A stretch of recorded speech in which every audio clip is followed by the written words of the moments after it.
Our guest today is well known in libertarian circles for his expertise on election law. You can basically say he's the guru of third parties and ballot access. He's also the publisher and editor of Ballot Access News. I'm here with Richard Winger. Now, Richard, it's so great to talk to you. And, I've heard you introduced so many times as the walking encyclopedia of election law. How does one become involved in that, and why did you start Ballot Access News? This is one of the things that anchors me being a libertarian. Before the government got involved in printing ballots, we had total freedom. And we didn't have government printed ballots until 1889. But parties mostly printed up ballots and distributed them to anybody that wanted.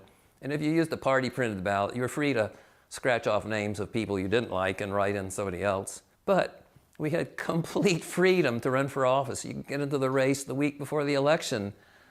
There was no filing fees, no declarations of candidacy, no being thrown off the ballot because you made a tiny little mistake. And that's what freedom is.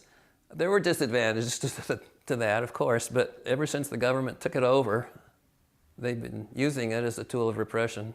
We really pride ourselves on our democracy and our freedom, but is that the case when it comes to actually running for office? There's so many ways in which the United States is near the bottom of democracies, not just about ballot access and treatment of small parties. We're the only country in the world that won't let people register to vote because in the past they committed a crime.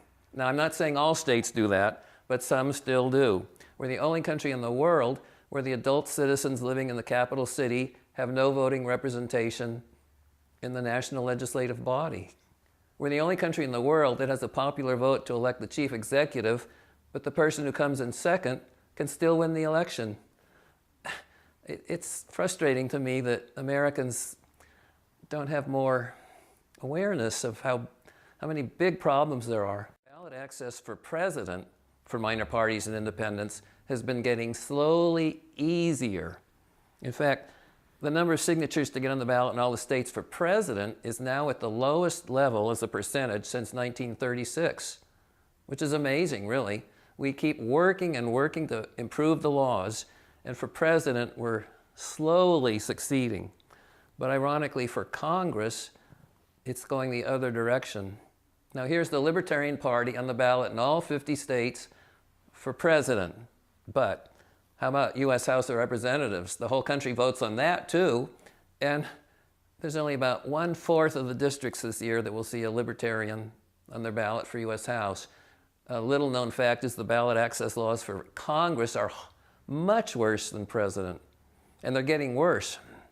Well, that's so interesting because I actually worked on a Senate campaign in Massachusetts and kind of saw firsthand just the craziness when it comes to getting signatures, taking them to their own individual towns to get certified. It just seemed like even being part of the party apparatus like the Republican or Democratic Party, it was tough enough. Can you talk a little bit about the cost associated with not having that party apparatus and how that it basically creates a barrier to entry, doesn't it?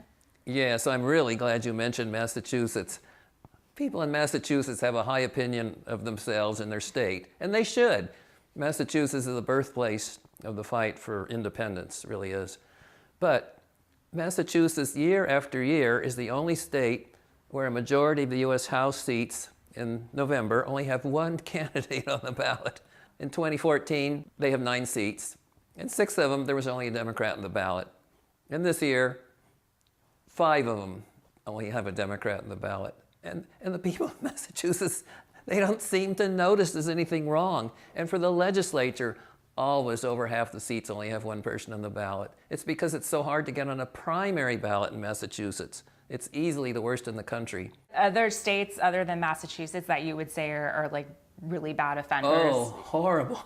And while some states make it next to impossible for independent candidates to get on the ballot, others like to change their rules without notice. This happened to Gary Johnson in Ohio after the Secretary of State threatened to keep the Libertarian Party nominee off the ballot. That is so maddening. Ohio law explicitly says people who use the independent candidate petition procedure put a substitution committee on the petition so they can use stand-ins. And the Libertarian Party didn't know who was running for president or vice president until the end of May. And it wanted to get working on the petition. And it's too hard to be a party, so they did the independent petition. So they put stand-ins for president and vice president.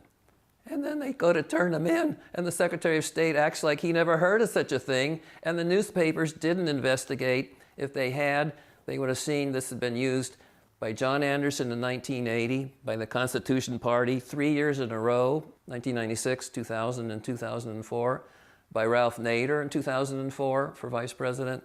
And they act like, oh, the Secretary of State did the Libertarians a big favor by letting them use this thing, which has been used all along. They're so secure with the two-party system, why would they care if there's a third option? There's been unbelievable hostility just in the last few months to minor parties by certain states reinterpreting their rules to make them much worse and doing it at the last minute, so there's no time for the parties to fight back. There's been 13 people in history who ran in major party presidential primaries, and then they ran in the general election as independents. And for 100 years, we've had presidential primaries since 1912. For 100 years, nobody had ever been kept off the general election ballot as a minor party or independent on the grounds that he or she had run in a major party presidential primary. And then they did that to Gary Johnson in Michigan, 2012. Well, this year, there's a guy named Rocky De La Fuente. Well, he ran in a bunch of Democratic presidential primaries. And now all of a sudden, state after state after state is telling him, hey, you can't be on the ballot as an independent because you ran in the Democratic presidential primary, even though these are states that allowed it before. And why do you think that's happening? There's so much insecurity. There's so much fear. When the country is relaxed, the ballot access laws get better. And we made huge gains in the late 90s. But every time there's fear, things go backwards. There was a lot of fear. Oh, a terrible amount of backward movement in the early 30s when people were afraid the Communist Party was getting strong. It really wasn't. But people didn't know that. And state after state made the ballot access laws in 1931 and 33. Another bad period was 1969, 1971. That was because George Wallace shocked the country when in 1968 he got 13% of the vote. Well, that was the first time anybody had got over 2% outside the major parties since 1924. So it really was revolutionary, not in a good way, not at all. And so that was the worst period for making hostile changes in ballot access laws, right after him. The counter argument to all this would be that it should be hard to get on the ballot because it shows that you're a serious candidate and that you're able to navigate government properly. I mean, what is your rebuttal to that? Well, if everybody had to do these difficult things, that argument might seem worth exploring. But the truth is, it's not true. The Democratic and Republican Party has never had to petition for itself to get a place in the ballot. You mentioned a couple of these instances where they changed the rules last minute. Do you think that they would ever try to do that to any of the major party candidates? Because I know there's been instances where Republicans and Democrats don't get their stuff in on time, but they still end up on the ballot. That's absolutely right. Every single time the Democrats and Republicans have been late to get on for president, they miss a deadline too. Everybody's human. They're always forgiven, and they should be forgiven. We shouldn't elevate form over substance. We got a free election after all. But in 1964, the Democratic Party of Iowa was late certifying Lyndon Johnson. In 1988, both major parties were late in Indiana. In 2008, they were both late in Texas. So what? They just let it slide. Yes.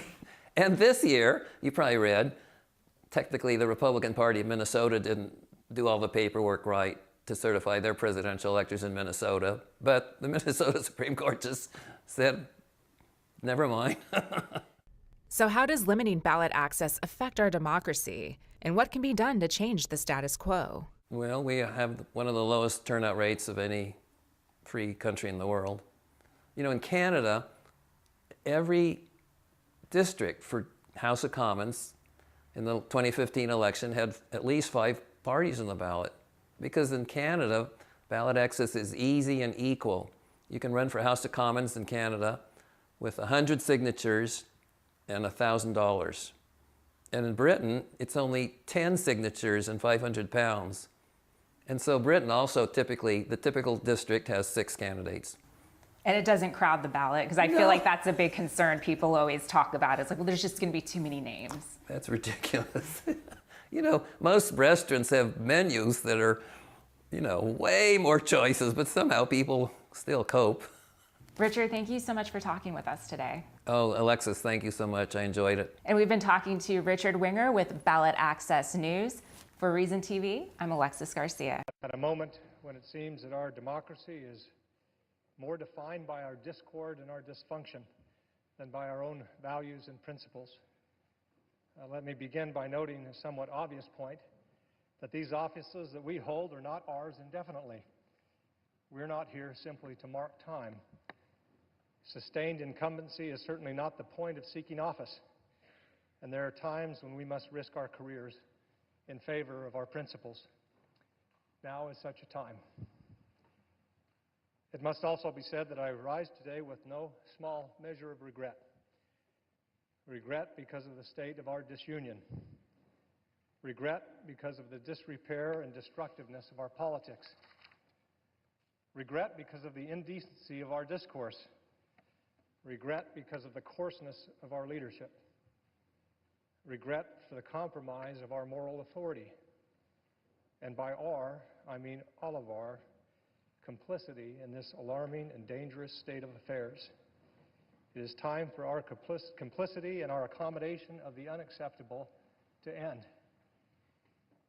In this century, a new phrase has entered the language to describe the accommodation of a new and undesirable order, that phrase being the new normal. But we must never adjust to the present coarseness of our national dialogue with the tone set at the top. We must never regard as normal the regular and casual undermining of our democratic norms and ideals. We must never meekly accept the daily sundering of our country. The personal attacks, the threats against principles, freedoms and institution, the flagrant disregard for truth and decency, the reckless provocations, most often for the pettiest and most personal reasons, reasons having nothing whatsoever to do with the fortunes of the people that we have been elected to serve. None of these appalling features of our current politics should ever be regarded as normal. We must never allow ourselves to lapse into thinking that that is just the way things are now.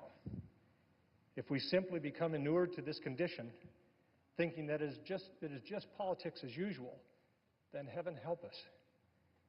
Without fear of the consequences, and without consideration of the rules of what is politically safe or palatable, we must stop pretending that the degradation of our politics and the conduct of some in our executive branch are normal. They are not normal. Reckless, outrageous, and undignified behavior has become excused and countenanced as telling it like it is, when it is actually just reckless, outrageous, and undignified. And when such behavior emanates from the top of our government, it is something else. It is dangerous to a democracy. Such behavior does not project strength, because our strength comes from our values. It instead projects a corruption of the spirit and weakness. It is often said that children are watching. Well, they are. And what are we going to do about that? When the next generation asks us, why didn't you do something? Why didn't you speak up? What are we going to say? Mr. President, I rise today to say enough. We must dedicate ourselves to making sure that the anomalous never becomes the normal. With respect and humility, I must say that we have fooled ourselves for long enough that a pivot to governing is right around the corner. Here we go, pivot! Pivot! Pivot! Pivot!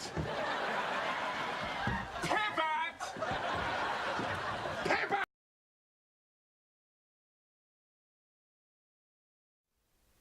So why is it special to be a libertarian? Why would people want to be one? Why would your friends want to all of a sudden join you?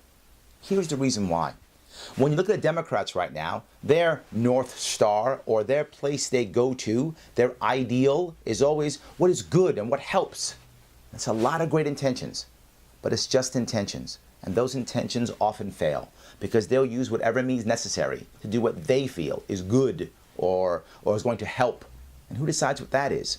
It's not clear. The Republicans, though, they have the idea of we do what is right and righteous.